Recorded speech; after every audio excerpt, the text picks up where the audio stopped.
life now. So let's pray that this time around we won't have that hitch anymore. If we do, we have to reconsider going forward with Instagram.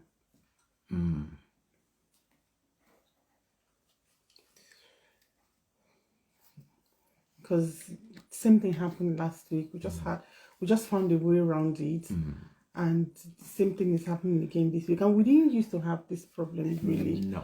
So if it continues, we have to look for and we're using Zoom before, so we have to look for an alternative platform. Definitely. I know someone told me that on TikTok, if you don't have up to 1,000 followers, you can't go live. So I was wondering if Instagram has brought in such policies. So where you come up, can you see the invite from your end?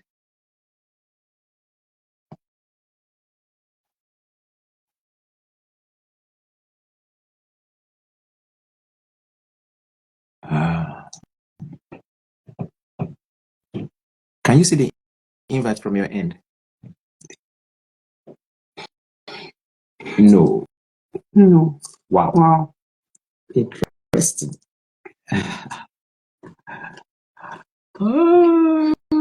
So what do we do, Holy Ghost? What alternative can we quickly explore? What if we go live with maybe your personal? Do you think if you go with your personal handle, maybe that would it will alert my own people differently. We can share it on. Is there a way to send it in? We'll just find a way to share WhatsApp. Let me log her out. Let's go on the lower talk screen and let's try it from that phone. So we're trying to explore a way around this with a different device. So let's see how it goes. I don't even think the device is the issue. Is it because, or could it be that because we are logged in? Let's try if I will come on. Is that? Yeah. Trying to bring somebody else in to check the system. I think it's the same thing. Okay. It's bringing him up. Yeah. So I just wanted to test to see if it works. It works. Yeah, it works. Yeah, so it's working. It's working. So I don't know why. So you just go off. All right. You just go off. So it's actually working. We tried to bring somebody else in and we were able to bring him in. So can you send that request again? Who are we trying to bring? Is it change with us? Yeah. I think following the lower talk stream. I don't know if that could be. Yeah. I think so. I think so. So are you following the lower talks reel? I don't know if that could have any impact. Just brainstorming and troubleshooting. Yes. Interesting.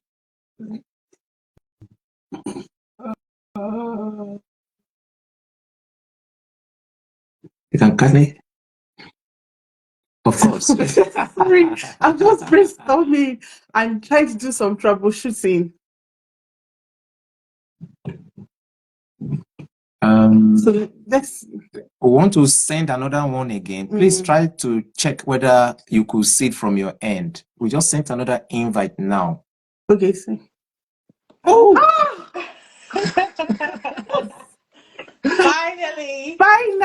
Finally. What happened there? It's the same thing we've been doing. Okay. It's the same thing. Maybe it's a delay then. Maybe it gets cancelled. It's not rocket science. It's the same thing. So we just wonder why it's acting up like that way. Oh, yeah, maybe it's a delay in the sending because for some reason our messages are getting to yours late. Yes. Messages getting to us late. Oh, Yeah. okay. So when we send it, it takes a while before you then say, "Oh, I see what you've sent." It's like, But we're on now, so I think it's the patience. You might want to just your camera to tilt a bit up, a bit of headroom. Yeah. Is that good? Yeah. Is that better? Yes. Yes. Great. Perfect. Great. Thank you, everyone that have stayed locked on. We need to crack this technical issue. We had it at our last live with Wumi and so, and we're having it again now. But gratefully, today it's been resolved, and we have an amazing couple. We are so happy to have you. Before we bring them on board, we just want to say a big welcome to everyone who have logged on. This is Marriage Still Works, and my name is Uwa. What's your name?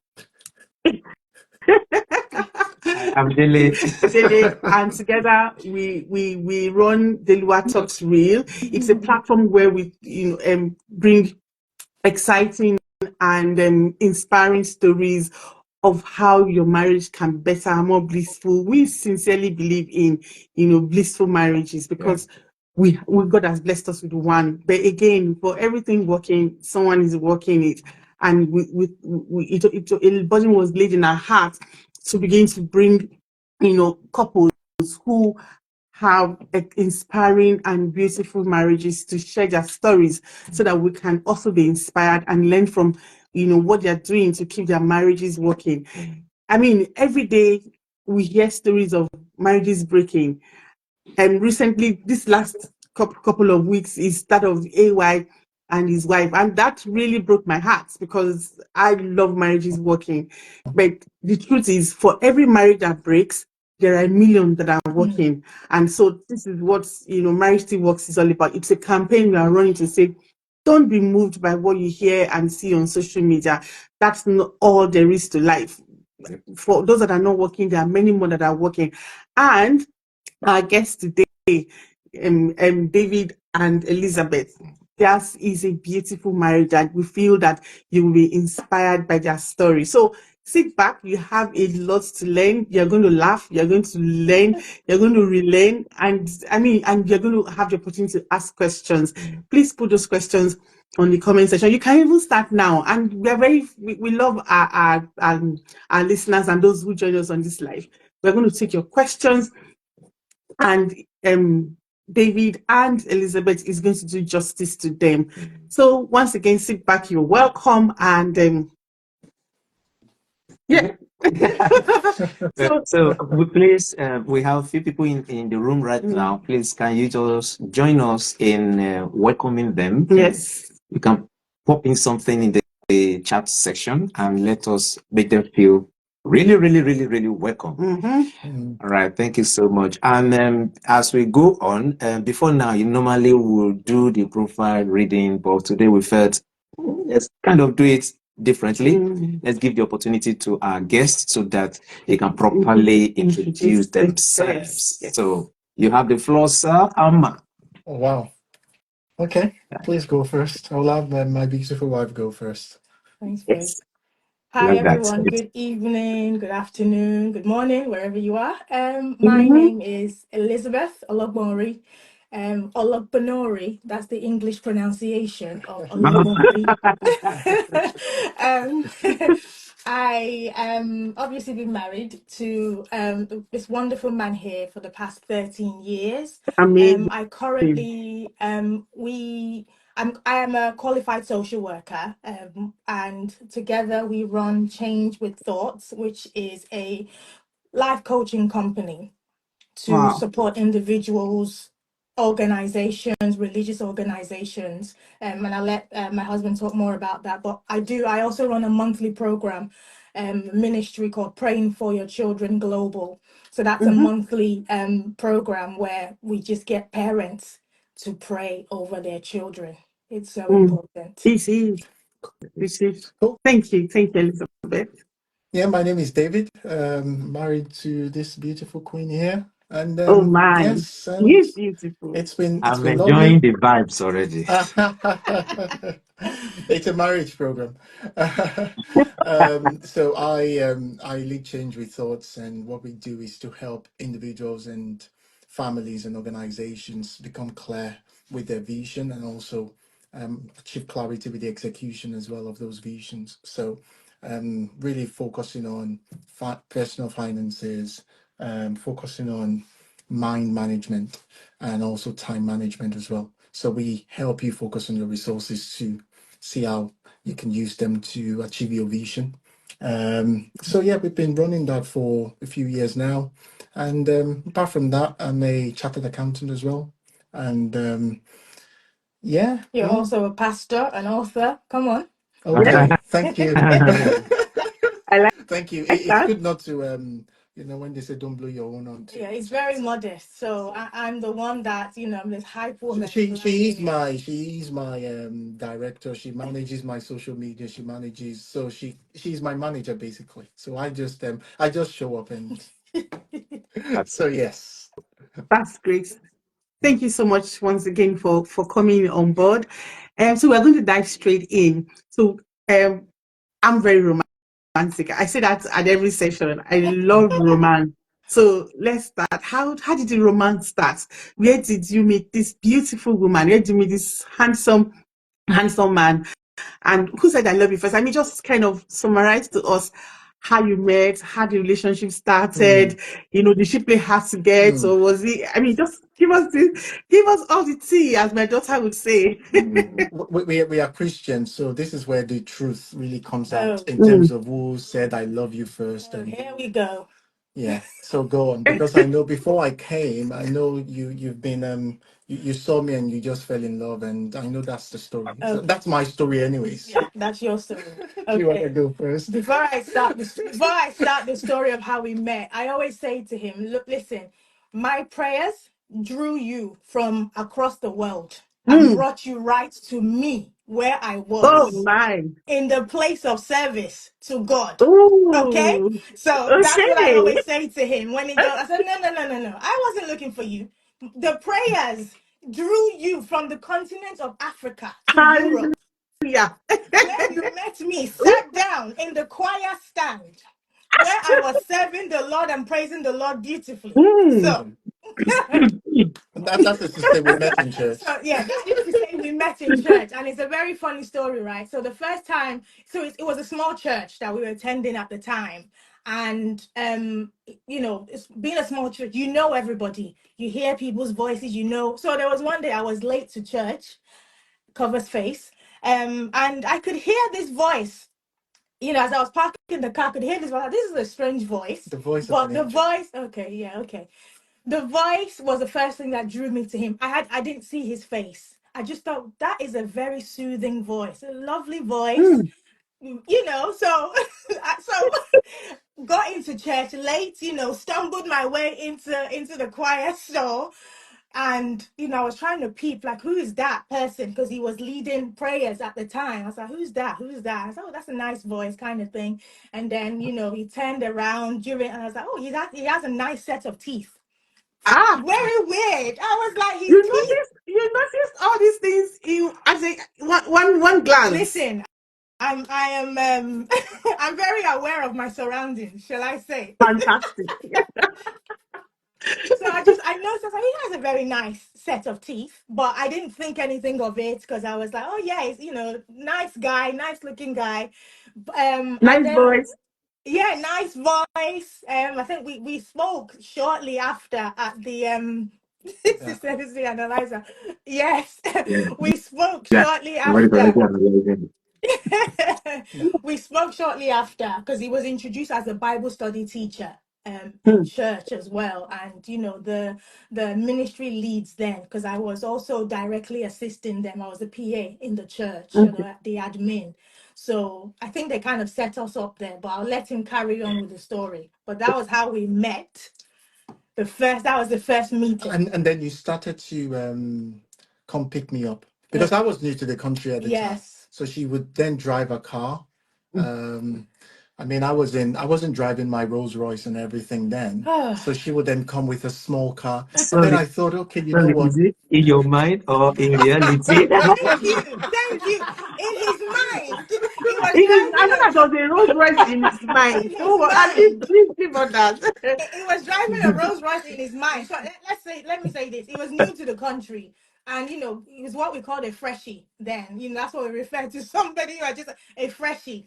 So as a PA to the church, was, oh, please, can you go and pick up this brother that's just arrived, to get him to church? And I was just being very dutiful. Well, you could have sent someone else to pick him up. Following orders that, okay, that my leader, the ministry lead was like, please go and pick up this brother because he doesn't have a means of transport. So I was doing the Lord's work. Okay? The Lord's work. I was doing the Lord's work. And and then, we just became friends from there. Like, just became friends. We would talk, just chatting. It was just amazing, refreshing. And for me, that point that I was in my life, I was not about any guy at all. It was about me and my service to God, my master. And here was a guy who was a Bible study teacher. And then for some reason, I was drafted into his team to coordinate, and so I was like, okay, what's going on here? So yes. So that was how they hooked me, huh? They had plans for me, and I didn't have plans for them, and then that was how it happened. Well, I think, yeah, well, all you've said is true. I agree. But the funny thing for me was when I first saw her, actually, the thought that came to my mind was, I cannot marry this person. That was the thought that came to my mind when I first saw her.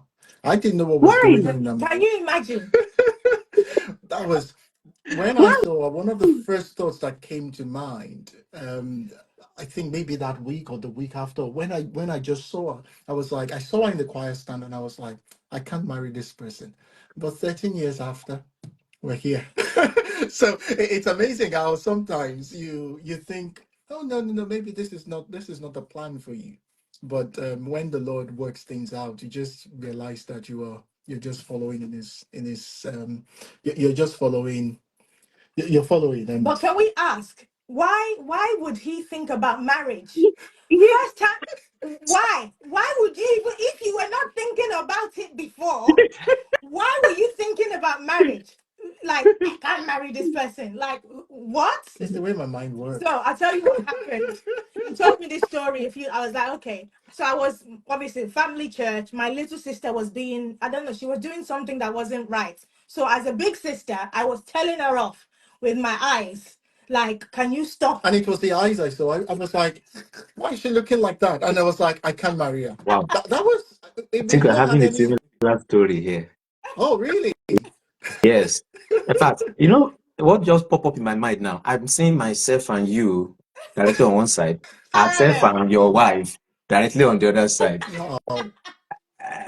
Your stories are Our stories are aligning. Yes, Wow. because we used to be in drama unit. People who have listened to us who know that we've talked about this story over and over again. And it was a display at the drama unit also that made me say, my own thought was, I pity the husband that will marry this woman. He was pitying himself. Wow. Oh my goodness. Interesting. And that's a lesson for me. And it should be a lesson for anybody. That the fact that somebody, maybe this can go to those that are yet to be married, and you might look at somebody right on the surface. If he looks like this is not the kind of person you will marry, don't make it conclusive. I think it's good we keep our minds open.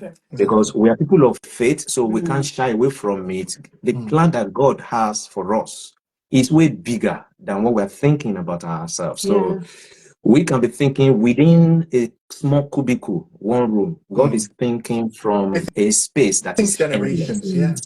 So in summary, never say never. Never say exactly. never. Yeah. Exactly. Wow. To the point that 4 months after, he proposed. After 4 months of dating. Bros, that was fast. So wow. Where I was born, my people would say that if the work is not delaying you, you should not delay the work. Hallelujah. So you just carry on with it. No, but it was interesting because I've always thought, personally anyways, and this might help someone, I've always thought there is no point messing about if you know what, if you found what you want, if you know what you want. I know, yes, and this is not a blanket rule for anybody. I think for some people, 4 months might be too short and all Yeah. of that. But Yeah. we had 4 months, and this is 13 years, right?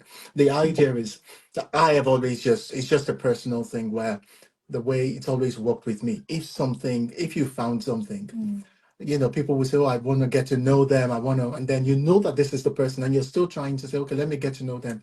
And 3 years, 5 years later, 7 years later, they're still getting to know them. The point is, you will still be getting to know them tens and decades, after you've gotten All married. through So your what's the point? marriage, you're still getting to You're know still This is getting to know. your spouse. You're still getting to know your partner. That's Yeah, the reality, because yeah, human beings we are complex. We are complex beings, and you think you know a person in full, and then exactly. 2 years down the line they show a different pattern. You're like, oh, where did that come Yeah, from? yeah. That's just the way it is. So yeah, I totally agree with you. So it's a very beautiful story. So 4 years, I say 4 years, 4 months down the line, you proposed. So what were the things that you now saw? Because initially you had seen her do eyes at her sister and say, "Oh, I'm not going to marry this person. I can't even marry this person." So what changed your mind? I think we became friends, so we became very close. I think that's one of the things, and it's always beautiful when you get to know people. Obviously, I had a situation then with my being new to the country. I had some issue with my academics then. But then she was very kind to me. I mean, for you to have met someone, not known them before, and you know how it is like when you move into the country and then you need to sort your school fees and stuff. I mean, when I failed my postgraduate then, so I could not really meet up to the standard. So I had to drop into like a postgraduate diploma instead of a master's program. And it was like, I can't go back to Nigeria like this and stuff. And so where would the money come from to continue? But then she graciously stepped in at the time, because my wife has lived in the UK longer than myself. She graciously stepped in at the time and then paid part of my fees, and then we were just Wow. like pulling things together. So I think she was sowing the seed as well. But it was beautiful in that you find someone who is selfless, who give themselves, and in a marriage, that's really what you want. You want two people who want to really serve each other selflessly, and you see that in someone. I think that's something beautiful, and the fact that she's beautiful as well. She's I agree. smile. I can't get You over can't her in that get sense. enough of her smile. Yeah, exactly. So yes, now. So I don't get tired. So for me, the looks are important, and she's got the looks. So in terms of the physical attributes, she's complete. She's a complete set. So that one was part of it. Then the other side of it is the teachability as well. If someone is teachable.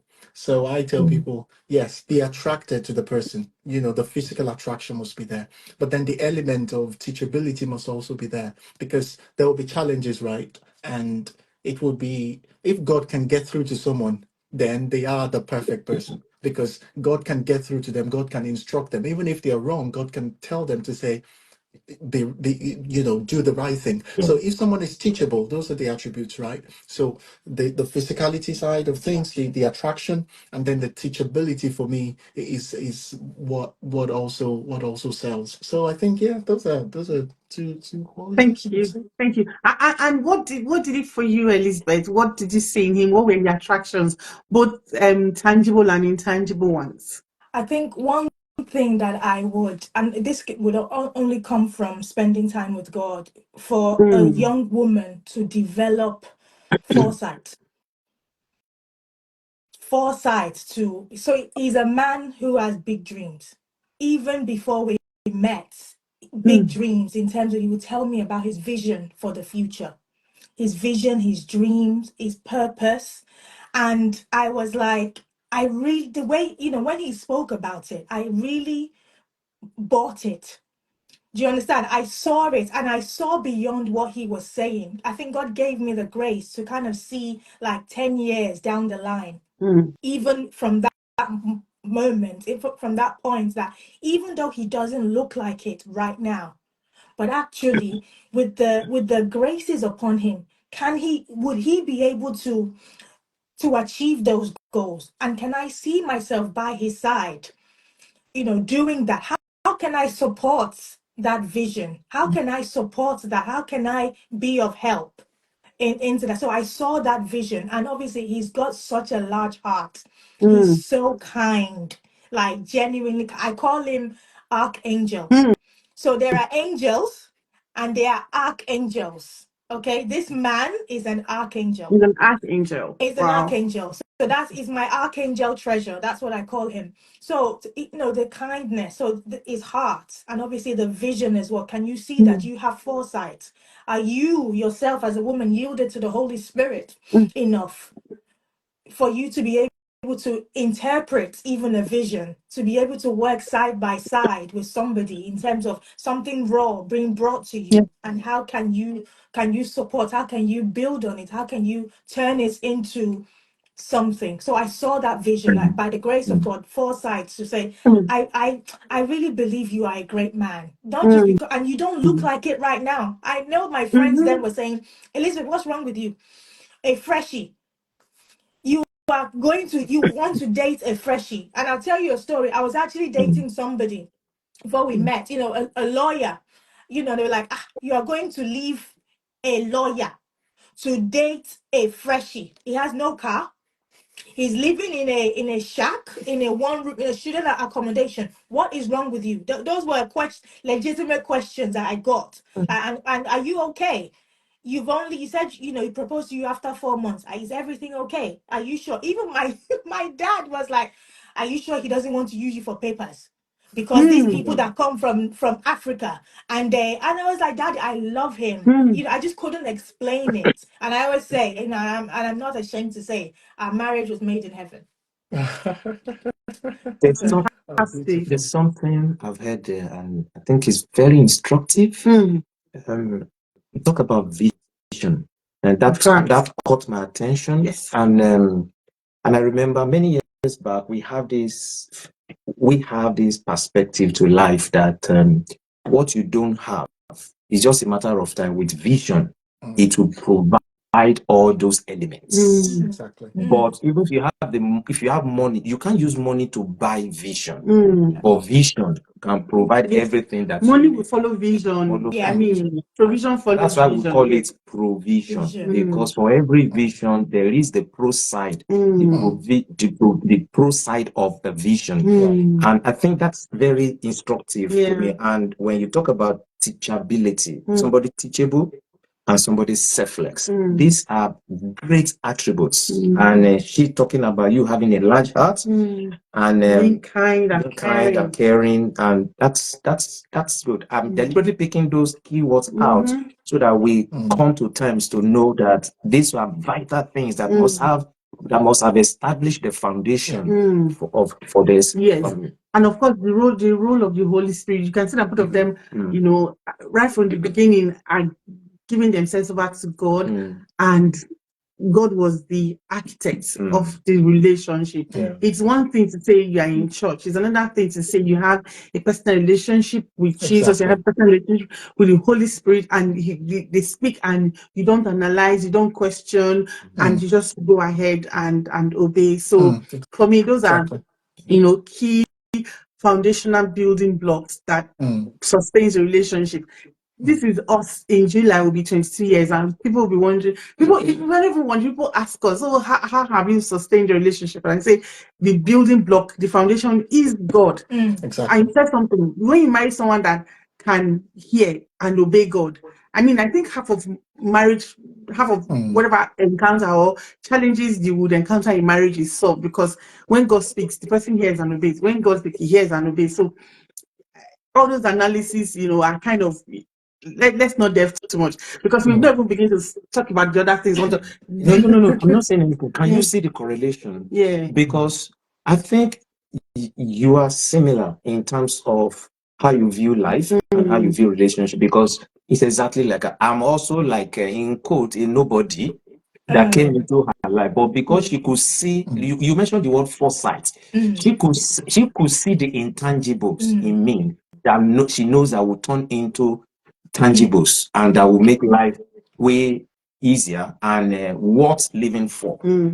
If, like you said, you have people who look way better, if you have to analyze from the external perspective. Exactly as at that time, she even had people asking her hands in marriage. And she left all those options, beautiful, better, seemingly beautiful and better options, and came to look for this local boy that came from a local backside of the desert. So that's profound. And it's a similar story like with that of yours. I was told with the heart. He's very caring, very compassionate. I'm a spoiled wife. He left to my husband. I won't do anything. Just so I like the pampering. Nice. So for me, his kind heart sold me. I mean, he did something even before we started, a relationship. And I'm like, if you can do this for this person who is not even your blood relative, you've not known him for long, and you went all out. I know. I mean, you're the right person. And of course, I knew that I had, God prompting me. To be honest, I struggled a bit because I read a lot of M and B's, so there's some. Let's not go there. Let's not go there. Let's not get distracted. Let's not get distracted too much. So now, your story is very profound, and I totally love it. So now you've been married now 13 years, right? How has it been? How has marriage been for you? I mean, honest answer, reality. What would you say? Has it been a walk in the park? Is it a garden with lots of roses and some thorns in between? Just share with us before we delve into, streamlined challenges that you will share with us after. Yeah. Do you want to go first? Yeah, I think for me, in all honesty, it has been sweet. It has been beautiful. It has been beautiful. There are seasons in marriage. You go through different seasons in marriage. That's the bottom line. You're the season of just the two of you versus one child, two children, three children, four, whatever, different moves. They're different. You will go through different seasons in your marriage. So it's been beautiful. Even the one where it's seemingly been challenging, but it's been I've been challenged to grow. It has grown me. I have experienced growth as a result of some of the things that maybe didn't go so well. I mean, I think when we got married, we kind of said we had a conversation with ourselves, kind of bottom lines. Do you want to take this, Vince? Yeah, I mean, I was thinking about it, actually. It's amazing how we think together, how we think alike. I was thinking about that because when we got married, one of the things we settled. I mean, I didn't even have a mind of, you get into the marriage. Well, it may or may not work. You know how people sometimes go, it may or may not work. For me, that was off the table. So it wasn't like, if it does not work, you've got an option. There was But no this option. one, there was no option. So if one person was leaving the marriage, the other person was going with the person. So if you say, I'm leaving, then I'm coming with you. If I am leaving, then you're coming with me. So wherever you're going, we're going there together. So I think when you settle that, it makes every other decision easy because it's like, you will have to stay in there to resolve whatever needs to resolve, rather than, well, I've got an option, or I've got a former girlfriend, or I've got someone that, maybe I should have married this person, or maybe this other person, and then you're making those permutations and then combinations or whatever. So I think for us, that really settled things. So I've got a similar experience actually with yourself, in that it's been glorious for me. This verse of scripture is one I love so much, where he says the path of the just is as a shining light that shines bright and bright unto the perfect day. Will there be challenges in two people trying to work together? Of course, just like you would have in any relationship. But the beautiful thing is, that's the beauty of a relationship, that you can stay in there to show your maturity, to display your wisdom, to display knowledge, to grow when you need to grow. I know even Was it as at lockdown? We had breakthroughs even in our marriage, even to another level where we're having to still learn some new things. Is it about buying books and then learning after many years of marriage to say, okay, let's just listen to what people have to say and not pretend that you know what you're doing. So it's been that. So it's been growth. There's been, challenges, but actually it's just part of it, and you just keep growing and you enjoy it actually, because the bottom line is nobody's leaving this. So because nobody's leaving, it makes you just settle down to work. But if you And have make the it mind work. to say, oh, I might leave, like the scripture says, like if they had the mind to, if they remember their former country, they would have gone back, when it was talking about in the book of Hebrews, when it says Yeah. if they had it in mind about their former country, then they would have had occasion to return. In other Mm-hmm. words, they would have made their minds, those who were talking about going back to Egypt, it's because they still had the mindset of, hang on, we have a place we can go back to. We have a plan B. But Yeah. if you know that Canaan is your one and only The plan, only option. then you keep going. So you Thank you. burn all your bridges in that And that's it, sense, yeah. and settle it. There is no There's no plan plan B. B. There's no plan Thank B. you. And it's not that someone is being abusive or whatever, and No. you're just saying there's a plan, there's no plan B. No, that's not what we're talking about. It's like Mm-hmm. in your heart that you've chosen this person. I love this person loves me, we want to make it work. This person will grow, I will grow. So if there are things that are, maybe she corrects me, for instance. Yes, sometimes, your ego wants to rise, like, oh, she's correcting me. But you take it in love, because you know that, well, even if she corrects me, she's not going anywhere. We're in this together. I'm still the husband here, and she's the wife, and And for she's my the wife. good And of if the I do the same thing, relationship. and yes, exactly, for the growth and for the beauty of the relationship. So it's not like, oh, she's attacking me. If she tells me off Or about you're something, against or me. I'm against you when I tell you off about something. So it's that, and that has We're on really the helped. same team. So I think that one idea about the fact that divorce is not an option for us, that one idea I think has really helped us a great deal. That even when things need to be forgiven, it's easy to really walk to that point, because you know that you're not thinking, I want to leave. Thank you. Can I just quickly say this before you move on to the next question? Yeah. Thank you so much.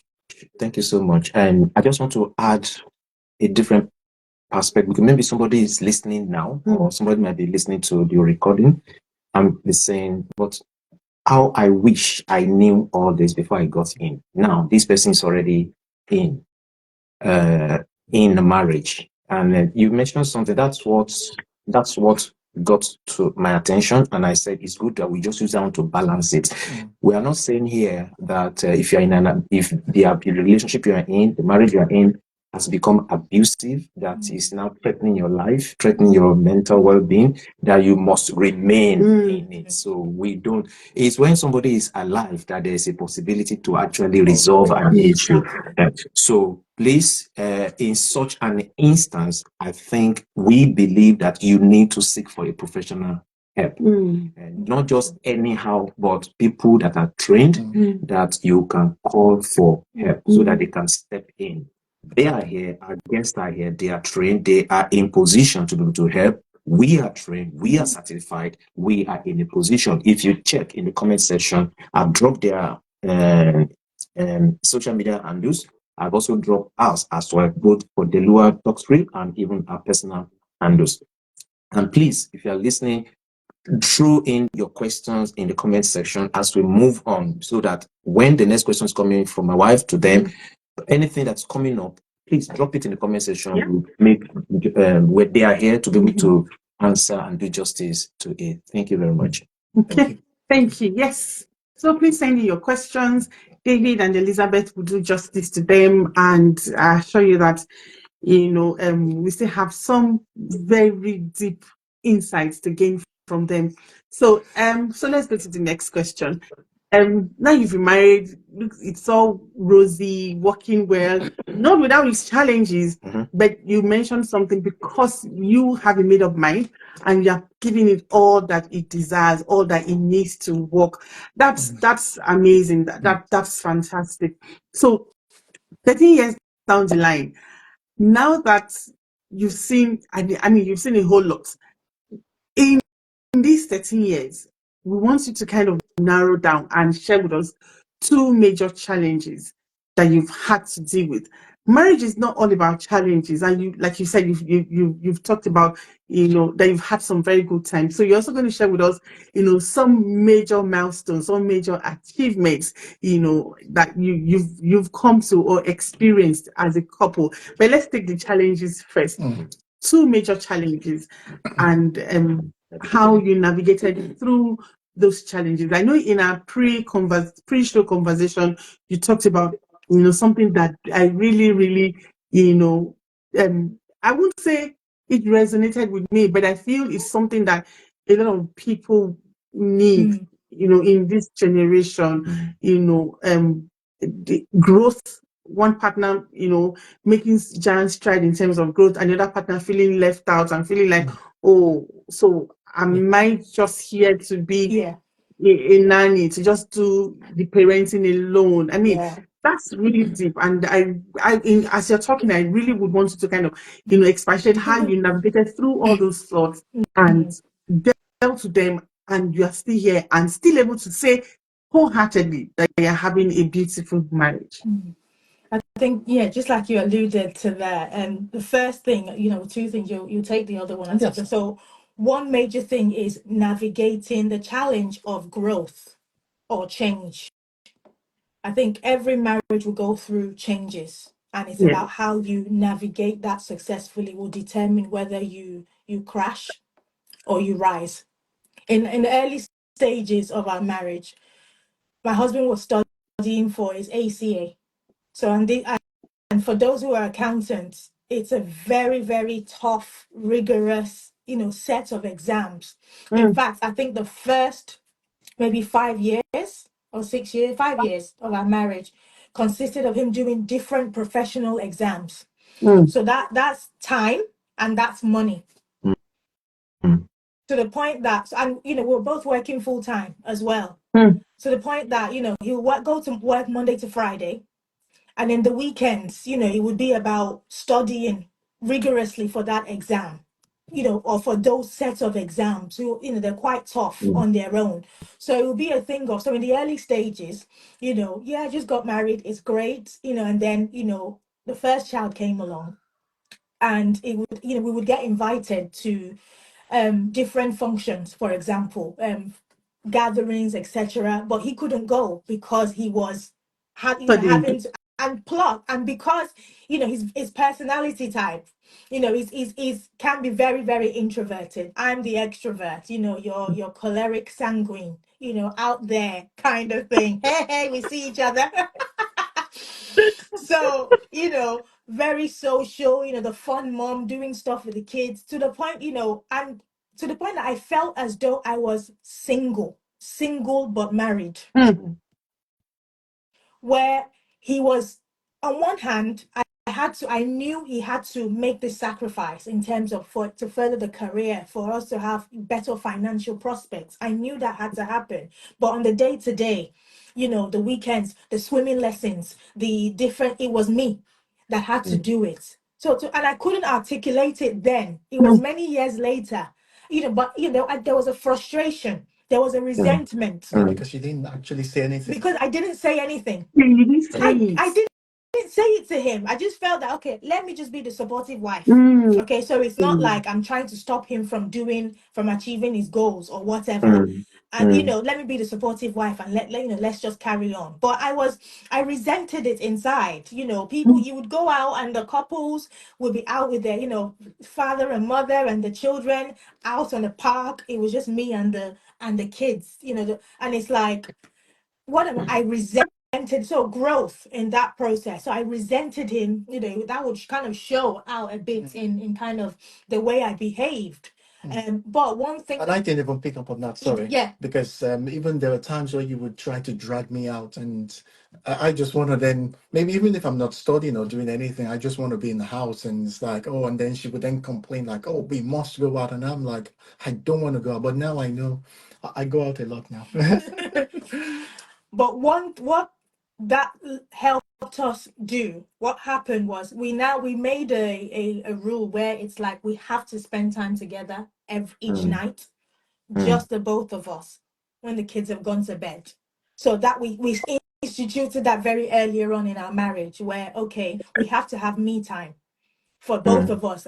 And let's not even talk, and our conversation should not be about our responsibilities, e.g., talking about the children, talking about ministry responsibility, talking about fine career. It is about how are you doing, babe? How are you doing? How was your day? How are you feeling about this? For us to just reconnect with each other. We've done that consistently now every night for most nights, I would say, because different seasons for the past 13 years. And I must say you do well with that, because even sometimes when you put the kids to bed, and when you put the baby to bed, and I have to then you fall asleep sometimes when you do that, and then I have to call you to say, please, can you get up, let's just have a chat together, let's just talk. So we always consistently just try and connect together. So challenge of growth, and So maybe it does sorry, help not growing I apart. was going to ask that. Did you at any point, verbalize those feelings of resentment to him, or you kind of just walk them out of head Years and years internally? later. do you know what? It was many years later. Because for me, again, you have to think about, and I think we all need to be very self-aware in terms of what are the invisible scripts that we are working to what are the family dynamics from where we have come from, what family that we've come out of. How did you deal with conflict? How did your parents deal with conflicts? What did you see growing up? And then you as an adult, consciously or unconsciously, you are going in that same direction. So what are the invisible scripts? So it took many years. I just thought I just had to be the dutiful wife, and then, like I said, it was many, many years. But throughout that, our core was constant. We love each other. That's not a question. The love was there. The commitment to each other was there. So we're able to just kind of navigate or go on, build on that. And then again, when I kind of found my voice, as it were, even though you might think, oh, she's very chatty, I found my voice in terms of being able to articulate my feelings, to say, actually, I wasn't okay all these years. When you did that, I wasn't okay. And I didn't know that. And I think that's the lesson here. I didn't know that. I just thought everything was okay. And, you just keep doing what you're doing, thinking you're doing everything right. So when we've talked about our marriage being very excellent and fantastic, it's a lot of communication that gets you results, because if you just keep quiet and thinking, oh, they should know what to do, they should know how I'm feeling, they are not your spouse is not a mind reader. So sometimes if you don't declare how you're feeling, if you if you don't declare how you're feeling, or yes, and I get it, sometimes we want people to kind of like, it feels very loving when someone just knows what you need without you having to tell them, right? You feel special because you didn't tell them and they just knew. But it doesn't work. Save your spouse the stress Yeah. of walking on eggshells around you when you know that. Just tell them. Sometimes, I mean, I like being touched. I like it. Sometimes I have to tell her. Yes. Thank you, sir. I like it. Sometimes I have to then say, please touch me. Please. Even if I'm please. enjoying. You can see the touch now. I'm enjoying it the way we are. But please I touch become me. a toucher because that's one of the top love language. Exactly. So sometimes I've had to then make that request. You have to, even as the man, you calm down. You don't let your ego get in the way, like, she don't know what she should do. Please, babe, I need touch now. Please, just put your. Sometimes I even carry a hand and say, put it on myself. That's what you Even want. right now, making sure that my body is touching him, So Oh, it's that touchy, unspoken. touchy. If something is not said, right? If people don't talk about it, sometimes our spouses don't know, because they also feel like, oh, I'm doing the best that I can. But if, in quote, you think their best is not good enough, in a loving way, just tell them, please, can you do this? I would appreciate if you do this, and that would go a long way. So to summarize, the challenge of growing together. So and make sure you grow together and not apart. So if somebody's doing something, carry them along in that process. Communication in terms of, oh, I still have 6 more exams to go after this. Just giving them information in terms of the process, so they know what to expect. I wasn't really good with that at the start of our marriage. I wasn't really good with that in terms of it, because I think a lot. So in my head, there is a lot of information there, and I always feel okay. But then she just felt like I wasn't talking to her to really say what was in my head. Then we got better having communicated. So it's a lot of work in terms of communicating, and sometimes you get upset, and people tell you stuff that it's a flaw about you, and then you have to take it and not take it too hard. Don't it is personal, but then you have to kind of like say, you know what, it's for the good, and then you move on with it. Beautiful. Thank you so much. I mean, a lot of things you've said resonate strongly with us. You can see us from, the body language and the hand movements. Same thing I used to tell him then. Same thing I used to tell him then.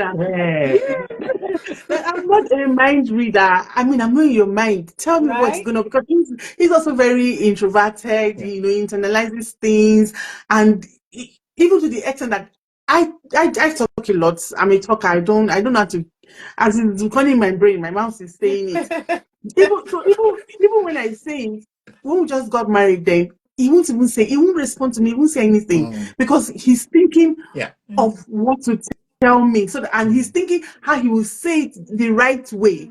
But him not talking usually used to get me really angry, because I'll just finish, saying a whole lot of things, and is Processing silent. it. I'm processing it. Silent. I mean, and so I had to tell him. I said, the least you can do is even tell me to say, yes, I've heard. Can you give me some time to process it? I'll come back to you, instead of just keeping quiet. So I totally agree with you that communication is key. In fact, I call it almighty communication. Communication is key. You have to communicate your thoughts, your fears, your dreams, your aspirations, your concerns, because your spouse is not a mind reader. In fact, I used to say, I'm not a witch. I don't know what's going on in your mind. I'm not the Holy Ghost. The Holy Ghost, I don't know what's going. Tell me. I would say, a talking marriage is a healthy one. When people don't talk, it is a healthy one when you're talking. It is when we don't really talk about those things that are really in there.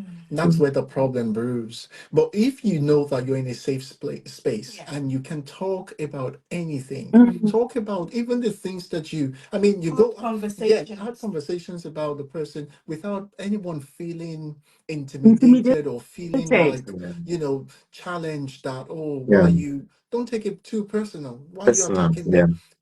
You are you're one. So I'm not gonna, if I pull down my wife with my tongue, for instance, I'm pulling down myself. So what's the point? So I just have to tell you, oh babe, I really didn't like what you did here. Oh, can you please next time do it this way? And then when you communicate it in those ways, it's even easy for the spouse to receive it. And then they receive it, and then you all move on. But when one party says, well, that's the way I am, oh no, then that's the problem. So and that's the point of teachability that we mentioned before, to say, can you accept it even when you're criticized? In instances where parenting styles have clashed, and someone is saying, oh, why did you do this? And then the other person saying, no, don't do it this way. It takes a lot of understanding and grace that you can afford one another to kind of calm down, because you are here to serve one another. And if you see it that way, you would have a very, very wonderful marriage. I mean, it's not rocket science if you can be willing to just say, you know what, I want to serve this person, and then the other person too is thinking, I want to serve this person. So a talking marriage is a very healthy marriage. Thank you so much. Thank you. Yeah, this whole thing we're talking about here feels more like an adventure, and for me, it's something both partners have to actually embrace. And so we can say that there must be a shared exploration on this journey. And shared meaning we have to be sensitive to each other. We have to respect each other's interests, aspirations, dreams, desires, and I think when we put those things into consideration, that's why you say somebody is considerate and when somebody is sensitive. So the exploration have to be done as a team. So you might not feel like it might not be important to you, but because it's important to your partner, I always say this, then it has to be important to you. And collectively, as you go on, interestingly, what you feel is not that important or interesting to you, you now develop that interest again. You find out you look back, I don't used to like this, but now see me. I've become Pastor, on somebody that point, who is also interested in actually, this. I didn't really like going out for dinners. I mean, typical someone who came from, growing up. I knew how money was like growing up. So even when things are looking good and God is blessing you and increasing you, you feel like, oh no, if we go out and we spend this amount of money, oh come on, you're thinking of, oh, if I put this in investment, if I put this in saving, enjoy your life now. There's a part of your money to enjoy. And my wife loves the enjoyment. She will say, oh, let's go out. She just wants to dress up. She wants to dress up. But you know what now, Pastor? I am the one that who loves it more than anything. I love it like anything, honestly. I need I to love come holidays. and ask I you love some eating questions. out like anything compared to before. Yeah. I've improved, but I'm not sure I'm there yet. But I've improved. Yeah. Pastor, me too, I saw it. I'm like, they are enjoying life. People like with our kind of personality, I say, they are enjoying life. Let me not miss out. So I am, it's just grown on me as well. I'm even the one booking it now to say, no, we must go. Yeah. All right, before you ask the next question, I want to just say thank you to everyone that are still logged in and logged on. Please, can you, with one word, how far you've been seeing this? It's amazing, it's fantastic, it's illuminating, it's liberating. Yes. So just help us put it there. You might just want to put an emoji of the sign, or maybe a clap or so, a thumbs up. Please, let's keep anything at that all expresses how you feel, what you're learning and gaining at today's session. Please put them in the comment section and any question that you of have. course your questions exactly. All right. So let's have questions. So yes, so they still have to share one. Yes, that's what just want you to check now. So let's listen to the other one. So the other one for me is about leveraging on your spouse's strength. And I know, Pastor, I invited you to come talk about that, right? At some point. Because for me, it was a personal kind of challenge. Because for someone like me, I grew up not really learning the value of collaboration. So I brought that into the marriage where, of course, like she said, I want to believe that I'm kind-hearted, considerate and all of that. But when it comes to trusting other people with certain things, where you think, okay, will they get it? Will they not get it? And I will give you a very good example. In our relationship, I am the dreamer. I see things, I go to bed at night, I dream, and, the way the Lord works with me to speak things and stuff. My wife doesn't she doesn't have all of that much. But when it comes to interpreting, if I present a vision or if I have a dream, wow, she is excellent. I didn't realize that until many, many years into our marriage, when I have taken decisions that have hurt us. Because in my head, there is the way it works. And then I've realized that I have misinterpreted things. Ooh. In fact, we moved from a place in terms of ministry to another place because I felt as though God was leading me. I didn't tell her what I saw. I felt as though God was leading me. I interpreted it the way I saw it. And then I said, this is where we're moving. And graciously, she followed. We moved there. Until after a few months, we realized we had made a mistake. I revisited what I thought I saw. Then I shared it with her.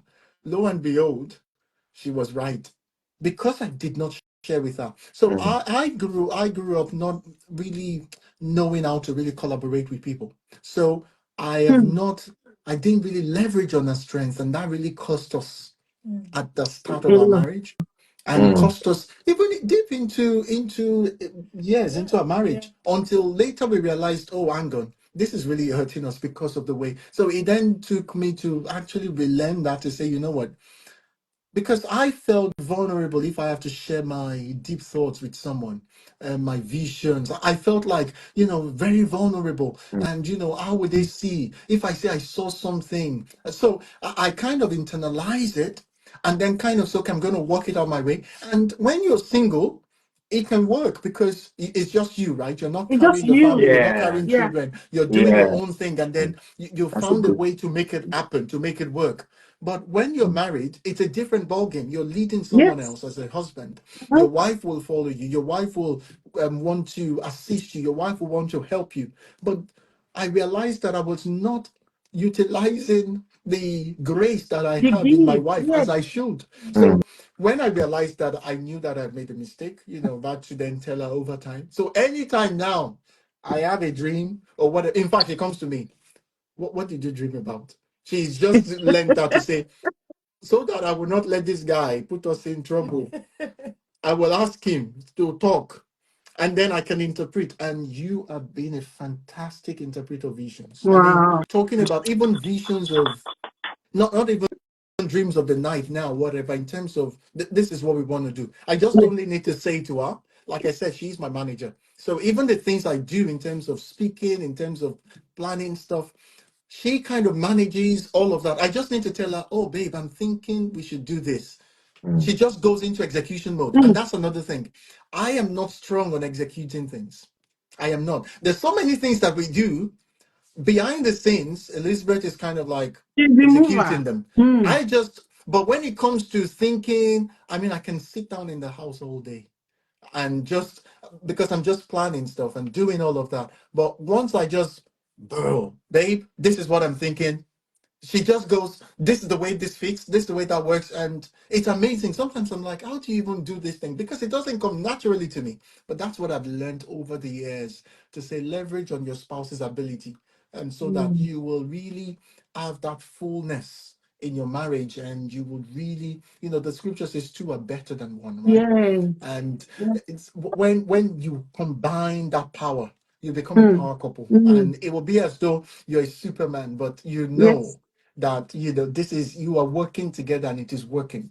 In fact, you've told me sometimes, like, you actually enjoy the behind the scenes stuff, which is, it's kind of strange. You feel, I'm very extroverted, you but naturally when it comes see. to the things that we do, she enjoys the behind the scenes stuff, because I just say, oh babe, this is what we need to do, and then she goes, now this is how it's going to work, this is how it's going to work. So I don't even stress myself. So it takes a lot of stress away from my mind, Mm. because I am owning in on her strength in terms of what she can do. And when it comes to, planning and finances and all of that, again, the script is flipped. It's like, we talk, we understand what's going on, we gist together, we know where things are. But when it comes to, when someone is detail oriented on a particular part, we let the other person handle it, because they Mm. they they know what they're doing, and they can execute well. So that's the second thing I would say that really challenged us, and we've kind of grown through that, and we're still growing Mm. in that space. Yeah. Mm. Thank you so much. I think this is what the elections you call team-centered marriage. Yeah. Now you've realized that you are a team, and you are Mm, leveraging on mm, each other's strong areas, Mm. so that your team can be stronger for it. I totally love that. I wish a lot of couples would see that marriage is teamwork, mm, it's not competition. mm, Some couples, from my experience that we have counseled and had sessions with, you see that they are, some consciously, some unconsciously, Mm. in mm, competition with mm. themselves. Yeah, Yeah. I yeah, mean, it's not going to yeah. work. Yeah. It's not going to work. We just have to learn, like you, David, to be vulnerable, to learn to be collaborative, to see that if you're not using the gifts and the graces and the skills and the experience and all these things that makes up that package that God has given to you, because that's why she's there as a Exactly. gift, as a package, as a helper, as your strong support system. It's in vain. You're just suffering yourself for nothing. So Exactly. it's really, really, amazing what you've shared with us. Marriage is not competition. It has to be collaborative, for it to work. I know you've written down some things. I'm going to allow you to talk. And please, for everyone still locked on, please put down your questions. I'm sure you are really getting blessed. I'm getting amazingly blessed. So put down your questions, comment, anything. Just let the comment section be buzzing. I will be reading out your comments and be calling your names. I think, over to you, sir. Thank you very much. I think we have some comments there. All right. Maybe I should take some of those comments before Okay. before I say what I have to say. When we ask that people should just put in some comments there. From Cam David, say educative and entertaining. And from Liz Royal One, say this is such a blessing. This one. I'll come. Liz Royal One said this is such a blessing. Thank you for being transparent and showing us that beautiful Christian marriages exist. Then Olubuk Da says fantastic TV. Like that. Then we have an emoji of 100%, right? From cream and nuts, 100%. Then Susan Osowe says it's amazing. Susan, oh, you got like Susan. Susan also say it's amazingly beautiful and realistic. Then Olubuk Da says it's man eye opener. It's an eye opener. Yeah. Then Liz Royal wants still relatable. Yeah. Like we have actually related with a lot of things there. So we responded to all the people that gave a comment. This one. Me and hubby are learning. Very real. Thank you. That's a Mrs. Winter Leon. Shout out to Mrs. Winter Leon, Keisha. That's my friend. Yeah.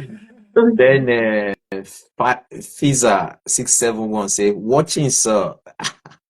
Thank you very much. Thank you very much. I love this part because it's all about leveraging on your spouse's ability. I remember that session that we had, and it's something that is actually dear to us. We don't joke with it. I also learned that in a way because I've not been married before. You get into marriage. I got married at age 31, and by the time I got married, I was used to doing things on my own for over 3 decades before I got married. So now try to make a decision. Having a shared decision is something entirely new. And because I knew that there's no other way to go about it, but it was not, I will say this, it was not easy for me. Yeah. I won't lighten it. It was not easy, but I knew there was no other way to go. And the truth be told, I've also gotten my own fingers burnt as well, because there are times when I've made a unilateral decision, and at the end of the day, it came back and it hurts the family. Unfortunately, individual decision that you make at the end of the day is the entire family. The thing is going to hurt. Yeah. So I learned from that, and I've learned to wait, even if it looks as if I want us to do this thing now, and if she's not yet in agreement or she wants us to give it time, 100%. I respect that now very well, because 100%. At the end of the day, it's usually better if she has input into the decision. You cannot compare the outcome to what I would have made as an individual decision. So it's from experience. So you're not speaking theory. No, from experience. Yeah. So I'm talking from experience. Yes. And it's a fact. And it's a fact. So I would say here that the shared decision making is key if we want this thing to work. Yeah. Embrace the power of not I did this, I did this. Embrace the power of we. Embrace the power of we. Support instead of competing. Support instead of competing. And also try to learn from each other. Summarily, with one word, it should be a partnership. Yeah. Let us make it let us make it like a partnership thing, because that is where we get the best out of it. Yeah. I always say that individual results, you add them together, you get an increased output, but when you unified effort, the output will be a geometric result. The other one can be an arithmetic outcome, the other one will be the one where you collaborate to produce a result will be you have a geometric effect. And I've always been saying that because it's something that has been happening in our lives. Thank you very much. Exactly. Thank you. Thank you. It's so eye-opening. Thank you so much. And I know people who are listening and those who will still watch this session after now will certainly, be blessed, be liberated, and the marriage will be better for it. And I'm really happy that we are having this session.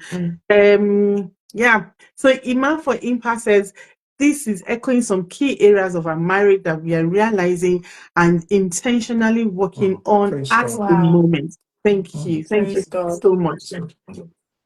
And this is why we do this, Exactly. the fact that let's project working marriages and what we are doing to make it work. I mean, look at all the things you've shared now, the lessons you've learned over the years, and you're sharing it.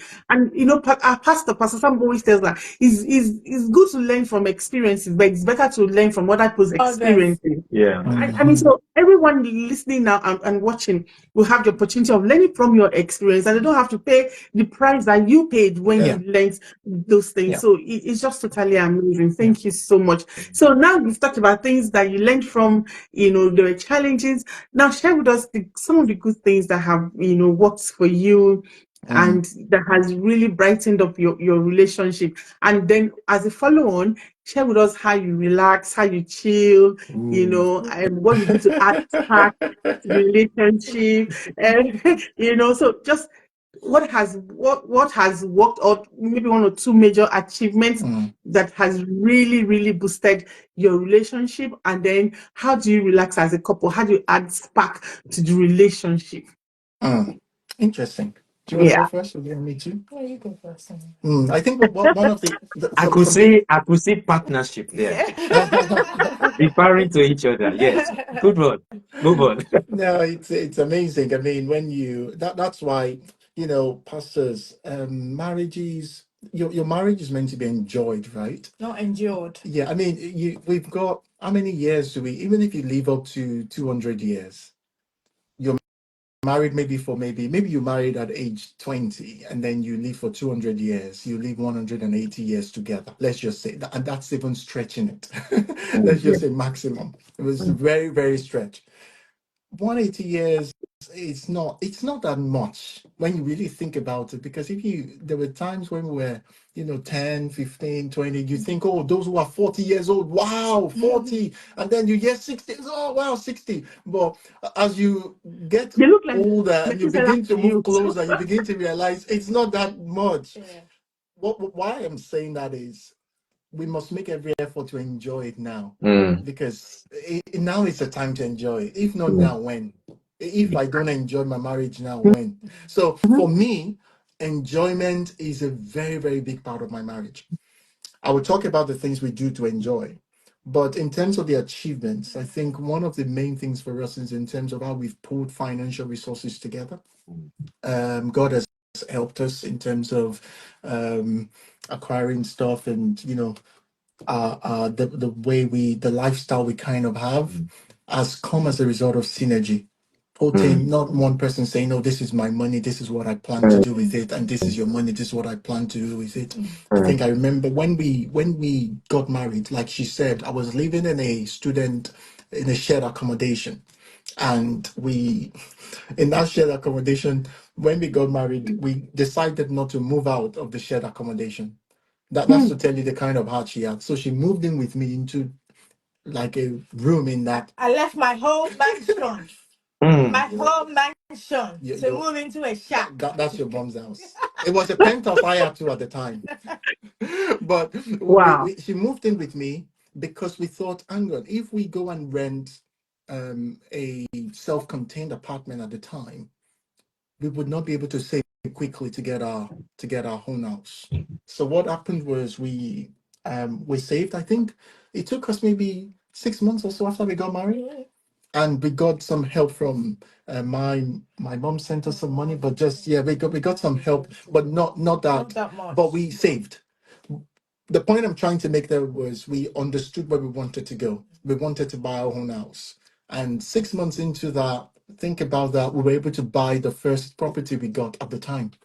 And that was the way we were able to get out of renting and stuff. So I didn't even think of, oh, we're going to be renting and moving from place to place. We just went through that for like 6 months. It was just me and you, and we were still very young and stuff. I mean, we're in our 20s at the time. So we just thought, you know what, let's just keep that. But if we had moved to go and rent a place at the time, we would not have been able to meet that target at that time because we would have been paying so much. And one thing we did, obviously, it came with sacrifice. So we Yeah. didn't have a honeymoon in terms of your typical honeymoon. Yeah. At the time we got married, we didn't go anywhere. We didn't go anywhere. You know, obviously, typically you get married. My suit was bought for me by my uncle because I thought I was going to wear jeans to the registry and just get it done.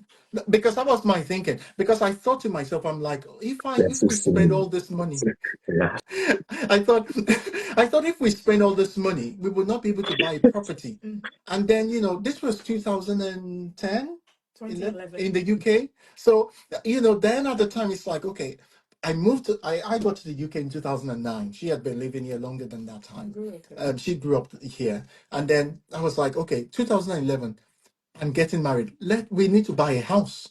You know, as a student, I'm thinking of buying a house. So I thought, let's just live in this place. And within 6 months, we were able to pull money together with a bit of support from parents, with good support from parents. And then we bought a property. And that was how we moved out of, you know, renting stuff and things like that. So I think for me, and since then, you know, it's been one level of glory to another. We've been doing great things. Wow. So for me, I think that for me was a big achievement we did early on, which meant that our finances from, you know, even when we got married, we knew that it was a pool. So everything we were doing, it was a pull together, especially on the financial front. Like we could, you know, buy things, we could do, you know, we could invest. When we invest together. When we save together. So it's not like, oh, this is my pot, that's my pot. So in terms of that, I think God has really helped us to, and I am really glad for that achievement, really, because it gives you security and it gives me more security. Absolutely. Somebody saying delayed gratification. Absolutely. Because, you know, when you get and then one thing is when we got married here, and then the parents, you know, they said, okay, you know, we wanted to do a big wedding. And we said, look, our focus right now is a house. We want to buy a house, not to get a big wedding. And then we said to them, if you want a wedding, you are going to have to pay for it. Is what we told them. You are going to, because you want all, you know, the big, and don't get me wrong, you know, I love a good Asoebi, and we had a beautiful ceremony in Nigeria. It was like almost a year after we got married. That was when we did another celebration party. Engagement. So it's like, for me, I didn't even invite, and that's the thing, Pastor, even people in church, I only invited the pastor of the church there and the wife. I didn't invite people because I didn't even make plans to feed anybody. Pastor, I was a student. I was working in a restaurant. Fast food restaurant. I was working in a fast food restaurant. People who I preached to know. I was working at McDonald's at the time I got married. But I was dreaming of owning a house. So there's no way I can feed people. I'm not feeding anybody. I'm so sorry. So it was when we got to church on Sunday that they realized that they are married. You are married. It is mouth that they used to get married. And I love you, you love me, and then we kiss each other and then we go away. Not until you fed people. That's when they know you're married. So after almost like a year later, then we were able to then travel to Nigeria, you know, and to then do like another big massive party of inviting the families. But at the time we did that, and then we got our property before we did that. We got our property before we went to Nigeria. So it was like, it paid off really, really well. So again, to anyone watching, it's just the idea of, I mean, we are really glad that God helped us to do that. And to anyone watching, it's just, sometimes you have to make those sacrifices. Someone may not like it because they want to wear one particular dress and all of that. But if you can be on the same page, you will be fine. And then the dresses will come. If you want to do vow renewal, you will do vow renewal. You want to be doing it now. If I want to be doing every year, saying let's do vow renewal every year, we can do it. But at the time, it's like, no, we cannot even go there. Yeah, what I'm saying here is it's all about. I love it. Yeah. I love it. What I'm saying here is all about you and your spouse and what works best for you. Now, if you have the money, now he is not saying here now that no is wrong. No. No. So that we don't get the message wrong. But I think it's what works best for the Exactly. partners at that point in time. At that They time. have a vision, and your vision drives every other thing that you do. And that's what led to their making that decision. Now, if you are the one that you have all the money, it's not stopping anything. no. And even when you have a big wedding, because we are not talking about we're against big wedding No, here not at or all. making it. But so as long as you are following the principles, and the most important thing is you and your spouse, and you agree, and you have a vision of what your future will look like. Yeah. Please, it is, And you can afford it. But if and you can afford you it. must still do it. No, if you can afford it, just be prudent with it. You With don't what have you're to be doing, yeah. excessive. Vision is You very don't have to be personal, excessive, but Pastor. yeah, Yeah, yeah, vision is very personal. yeah. In that sense of other people may look at, oh, why are you doing what you're doing? Yeah. You're being Mm. stupid for doing it that way. Yeah. But if you know where you're going, wisdom is justified of our children, the scripture says. So when they Yes. see the results, then they will They know, will oh, this respect your person made the right Yeah. decision. So long yeah. as you're making the right decision and both of you trust each other Yeah. Yeah. with that, then you'll be fine. We could have Right. said, oh, let's go and get a big apartment to show people that we're We're married. now married. Let's Um, get the. In fact, I bought the ring. I bought then. I bought it from Argos. See, I was earning at the time. I was earning maybe £200 a week. This was 2011. I think I was getting £200 a week, and that was working maybe close to full time. So £200 a week. That's £800. Then you had not finished your masters as I well. finished my You know, master's. so you two were getting into, so Like our careers were just like, but we just wanted to get married. So it was like our income combined was like maybe £1,500 at the time or so. So why do I want to then throw a party of 10,000 just to impress people that I'm in the UK? yeah. I said, no, I can't do this for now. But Yeah. to the part now where we now enjoy, Yeah. I now told her, so we've got a page on our own couples page, it's called Lifetime Honeymoon. So we now said, we didn't do honeymoon. I will give you lifetime honeymoon. That was my selling point. Yeah. Like, you want honeymoon just for 1 week in Bahamas? Or do you want lifetime where we can go anywhere for life?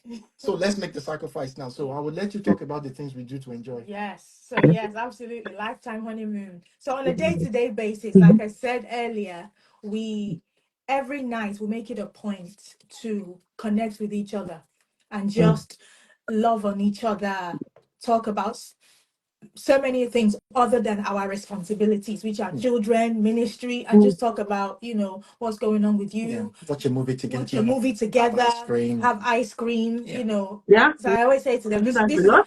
this is the reason why, when I say, oh, I'm going on a diet, it never works because this man has me Well, eating okay, ice what are cream you and dieting? cake. I get her to eat ice cream, and because I don't sleep early as well, I get her to eat ice cream around 12 midnight, 1 a.m. because I stay up late at night. So I just sometimes I wake her up, I'm like, are we having Ben and Jerry's tonight? Yeah. And so I just bring because for me, that's the time. So everybody has gone to bed. I'm just moving around the house, eating ice cream that late and stuff. So it's fun. So Spirit moving around. So yes, we do that, and obviously, I like the fact that he's grown in terms of to like some of the things that I like in terms of one of my primary love language is quality time. So that fits in with quality time. Obviously, we do a lot of holidays Yeah. as well, Yeah. and We love going we away. love going away, just us two. Yeah. I always say to couples, both of you need to go get away from the children. Yes. Yeah. Yes. Find somebody trusted Yeah. and keep the children with them. We're so Yeah. blessed with our circle, Yeah. with our that Parents, our yeah. parents. We can go to sleep and just leave the kids with them. My mom lives in Nigeria, so she goes, and the kids love her. So sometimes we get her here, and then she stays with the kids, and she comes visiting us. So sometimes she spends the month with spends us, and months. then she stays with the kids, and then we jet off somewhere, fly abroad. My Elizabeth mom's, moms lives in Manchester, so it's like, and if we have a date yeah, night, yeah, the kids, she would look Good after the support system. children. yeah. And we know some watching may not have that luxury of having people do that. And I want to say it's a phase as well. Yeah. Yeah. Yeah. There are times Yes. where you may not be able to do that just because of the ages that your kids are, Yeah. and the circumstances that surrounding you. No need Yes. to bother. Just try and do what works for you within, Yes. like every night. It doesn't cost a thing every night Yeah. to buy. Sometimes I'm driving from work. I just go to the supermarket. I go and buy Ben and Jerry's because I know tonight I just want to drink. I just want to eat ice cream, and I want somebody to rub me in a special way. I'm rubbing your head, and just as you're Pastor, I didn't want drinking. to get into the details of that. So I am planning already for her, and Good. she doesn't know I'm planning. Wisdom. So I just, That yeah. But when I use beautiful. ice cream as the bait, I say, babe, I'll give you ice cream. It's all right. I love ice cream. So yeah, so we do that. So it's a lot of eating, sometimes eating out, going on holidays, just enjoying ourselves in that. Any time that we have, and the finances are there to just get out of the country when we Yeah. can, leave the kids. We just use that opportunity. 3 nights away, 4 nights away wouldn't hurt. Okay. Thank you. I was just going to take the closing statement, but we have a question from one of our watchers, and she says, do you have times of differences? How do you resolve your differences? Do you allow yourselves to go to bed with grudges? Can you just take a minute or two to just quickly, speak to that? I know we've shot, We've beyond overshot our time. our time, but I also think that it's a good question that we need to take. Yeah. Absolutely. I think the mere fact that, we have different personality types. Yeah. We're already different. To then bring that together in a marriage, and different. Sometimes there's been clashes with regards to maybe parenting styles or spending habits. So who the spender is and know who the saver is. So those subtle things in your marriage. Let's own in on that side. Maybe just to give an example to bring it to life. Yeah. So I am this saver. My wife is this spender, as you can tell. Now she's also indoctrinated me, and I've also indoctrinated her in some way. Yeah. The idea is that for how we handle that difference, we used to maybe fight a lot about that before. I would be like, because I'm the planner, right? So when we put the budget together, we plan everything and say, this is what we're spending, this is what we're doing. And then she goes and then she does scroll it, and then she puts things in the basket, and then I'm seeing deliveries come through. I'm like, why is this? Why is this? Why is that? Why? And then I just discovered I was giving myself stress. Have we planned and agreed on what to save? Have we saved that? Yes. Because I like to save above normal because I'm very, what's it called? I just want to see account of building. It's like, enjoy part of this money. So it's in giving grounds when you realize that you're just being unreasonable.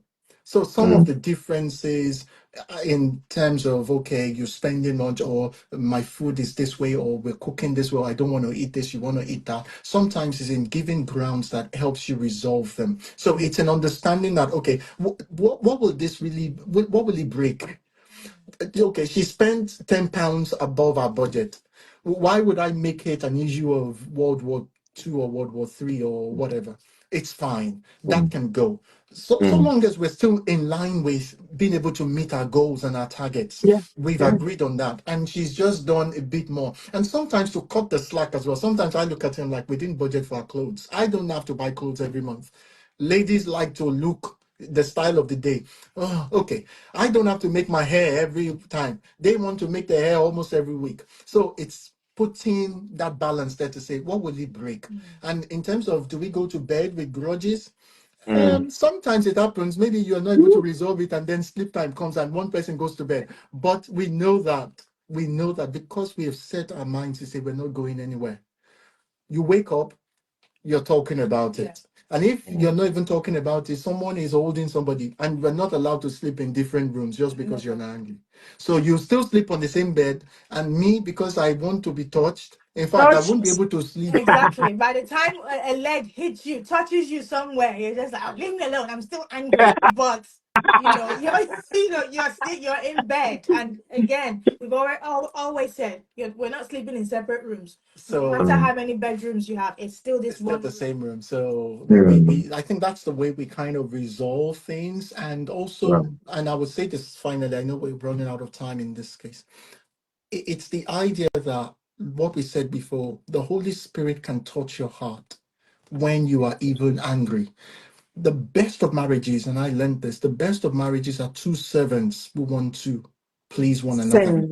So always think about service.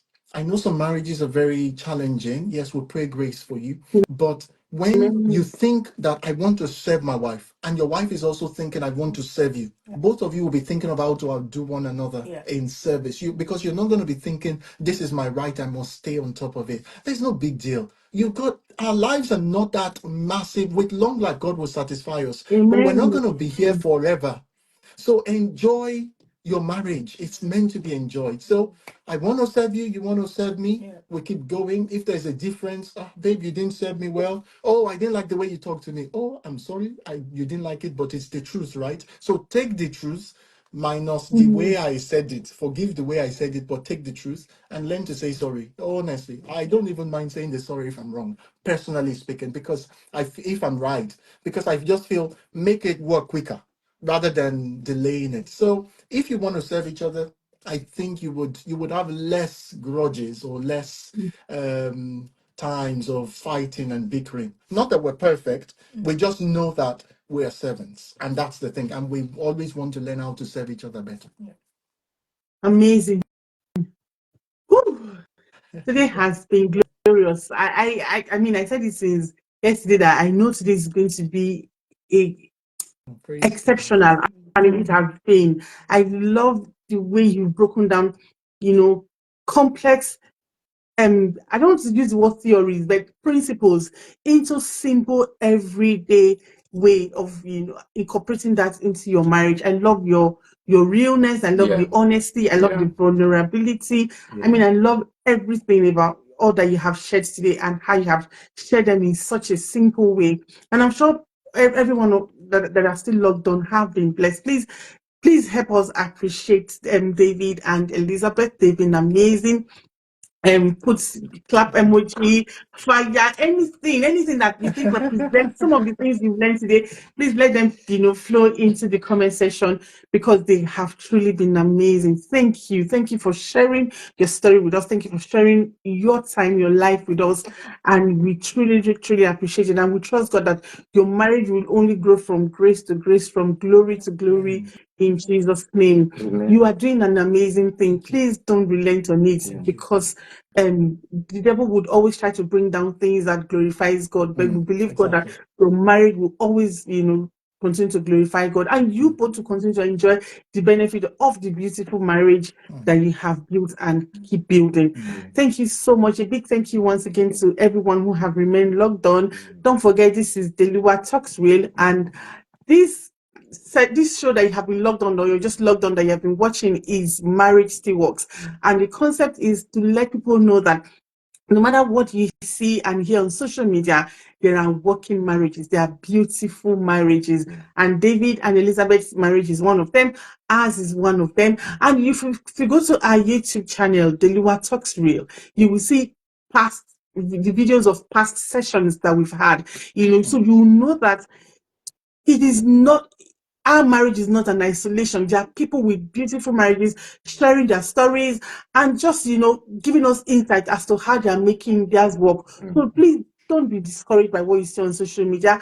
Those things you see, celebrities' marriages breaking down, is because they have large followership, so people get to hear them. There are a lot of other people's marriages that don't have large followership, and their marriages are failing, and a lot more that their marriages are working. Again, you don't hear because they don't have large followership. But do not be deceived. There are marriages that are working. Marriage is still working. Marriage still works, and I will trust God that yours will be one of those working. It will not join the statistics of broken homes, in Jesus' name. We love you all. We say thank you. Follow us at the Uwa Talks Real. Follow Change with Thoughts, and you will gain much more insights, because we churn out beautiful content that enhances your life, your relationship, and everyday living. Thank you for logging on. God bless you. Amen. Thank you so much. And for the person asking, you say you joined late, and how will you have this? I've put the comments there for you to get.